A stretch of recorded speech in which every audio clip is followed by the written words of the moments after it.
Hello hi good morning అందరికి. ఈ రోజు మార్నింగ్ అయితే తొందరగానే లేసాం. మేము 6:30 అలాగా ఎండ మాత్రం మండిపోతుంది.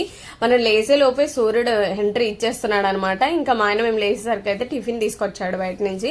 అంటే ఎవ్రీ టైం మేము టిఫిన్ స్పెషల్ గా ఏం తినము, ఇంట్లో ఏది ఉంటే అదే అడ్జస్ట్ అవుతామన్నమాట. ఇంకా డైలీ టిఫిన్ తెచ్చుకున్నా అంటే మన ఆస్తులు మొత్తం అమ్ముకోవాల్సిందే. ఇంకా అంతే అనేసి అయితే ఇంకా మనిషి ఒక రకం అయితే తీసుకొచ్చాడు అనమాట. ఇంకా అప్పటికి నేను టీ పెట్టేశాను, పిల్లల మోకాలు కూడా కడిగేసుకున్నారు. సో ఇంకా పాపకి అస్సలు బాగాలేదు, వెదర్ చేంజ్ అయింది కదా, ఎండ మండిపోతుంది, జలుబు అయింది, ఫీవర్ కూడా ఉంది. ఇంకా తను విబిఎస్ కి అయితే నేను పంపించట్లేదు అనమాట. ఇంకా తన కోసం సాంబార్ ఇడ్లీ అయితే తీసుకొచ్చాడనమాట. 3 days నుంచి అస్సలు అయితే బాగాలేదు. అంటే ఇంట్లో ఎవరికి బాగాలేకపోయినా ఇల్లు మొత్తం సఫర్ అవ్వాల్సిందే.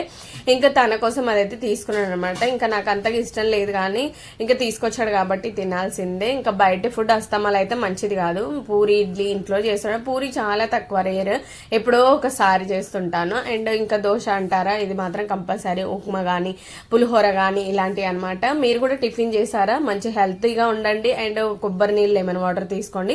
నా వీడియో మీకు నచ్చితే లైక్ చేసి సబ్స్క్రైబ్